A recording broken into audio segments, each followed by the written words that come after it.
Monsoon सत्र में आप सबका स्वागत है। सावन का पवित्र मास चल रहा है और इस बार तो डबल सावन है और इसलिए सावन की अवधि भी जरा ज्यादा है और सावन मास पवित्र संकल्प के लिए, पवित्र कार्यों के लिए बहुत ही उत्तम माना जाता है। और आज जब लोकतंत्र के मंदिर में इस सावन के पवित्र मास में मिल रहे हैं तो ये लोकतंत्र का मंदिर ऐसे अनेक पवित्र कार्य करने के लिए इससे बड़ा उत्तम अवसर नहीं हो सकता है।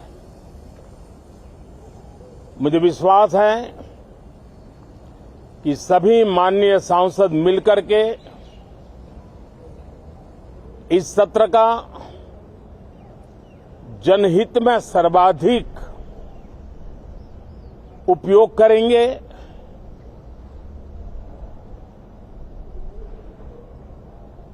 संसद की जो जिम्मेवारी है और संसद में हर सांसद की जो जिम्मेवारी है, ऐसे अनेक कानूनों का बनाना बहुत ही आवश्यक है। और चर्चा जितनी ज्यादा होती है, चर्चा जितनी ज्यादा पैनी होती है, उतना जनहित में दूरगामी परिणाम देने वाले अच्छे निर्णय होते हैं। सदन में जो माननीय सांसद आते हैं वो धरती से जुड़े हुए होते हैं, जनता के दुख दर्द को समझने वाले होते हैं और इसलिए जब चर्चा होती है तो उनकी तरफ से जो विचार आते हैं वो जड़ों से जुड़े हुए विचार आते हैं और इसलिए चर्चा तो समृद्ध होती है, निर्णय भी सशक्त होते हैं, परिणामकारी होते हैं। और इसलिए मैं सभी राजनीतिक दलों को, सभी माननीय सांसदों को इस सत्र का भरपूर उपयोग करके जनहित के कामों को हम आगे बढ़ाएं। ये सत्र अनेक रूप से महत्व का भी है क्योंकि इस सत्र में जो बिल लाए जा रहे हैं वो सीधे सीधे जनता के हितों से जुड़े हुए हैं। हमारी युवा पीढ़ी जो पूरी तरह डिजिटल वर्ल्ड के साथ एक प्रकार से नेतृत्व कर रही है, उस समय डेटा प्रोटेक्शन बिल देश के हर नागरिक को एक नया विश्वास देने वाला बिल है और विश्व में भारत की प्रतिष्ठा बढ़ाने वाला बिल है।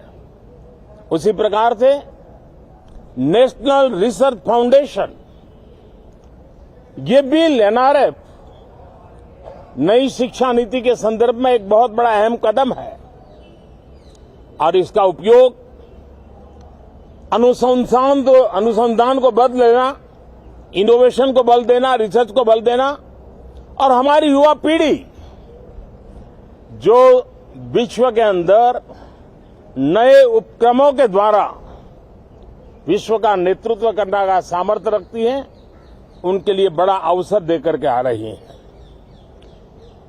जनविश्वास बिल सामान्य मानवीय के प्रति भरोसा करना, अनेक कानूनों को डिक्रिमिनलाइज करना, इस मुहिम को आगे बढ़ाने वाला ये बिल, उसी प्रकार से जो पुराने कानून है उनको खत्म करने के लिए भी एक बिल में प्रावधान किया जा रहा है।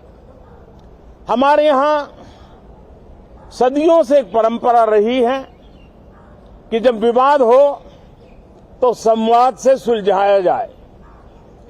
मीडिएशन की परंपरा हमारे देश की बहुत सदियों पुरानी है, उसको अब कानूनी आधार देते हुए मीडिएशन बिल लाने की दिशा में इस सत्र का बहुत बड़ा उपयोग है, जो अनेक विवादों से सामान्य मानवीय से लेकर के असामान्य संजोगों को भी मिल बैठ करके सुलझाने का एक मजबूत नींव बनाएगा। इसी प्रकार से डेंटल मिशन को लेकर के एक बिल जो हमारे डेंटल कॉलेजेस के लेकर मेडिकल के छात्रों के लिए एक नई व्यवस्था को आकार देगा। ऐसे अनेक महत्वपूर्ण बिल इस बार इस सत्र में संसद में आ रहे हैं, तब ये जनहित के हैं, ये युवा हित के हैं, ये भारत के उज्जवल भविष्य के लिए हैं। मुझे विश्वास है कि सदन में गंभीरतापूर्वक इन बिलों पर चर्चा करके हम बहुत तेजी से राष्ट्रहित के महत्वपूर्ण कदमों को आगे बढ़ाएंगे। साथियों, आज जब मैं आपके बीच आया हूं, इस लोकतंत्र के मंदिर के पास खड़ा हूं, तब मेरा हृदय पीड़ा से भरा हुआ है, क्रोध से भरा हुआ है। मणिपुर की जो घटना सामने आई है, किसी भी सभ्य समाज के लिए ये शर्मसार करने वाली घटना है। पाप करने वाले, गुनाह करने वाले कितने हैं, कौन है, वो अपनी जगह पे है, लेकिन बेइज्जती पूरे देश की हो रही है। 140 करोड़ देशवासियों को शर्मसार होना पड़ रहा है। मैं सभी मुख्यमंत्रियों से आग्रह करता हूं कि वे अपने राज्य में कानून व्यवस्थाओं को और मजबूत करें, खास करके हमारी माताओं बहनों की रक्षा के लिए कठोर से कठोर कदम उठाएं।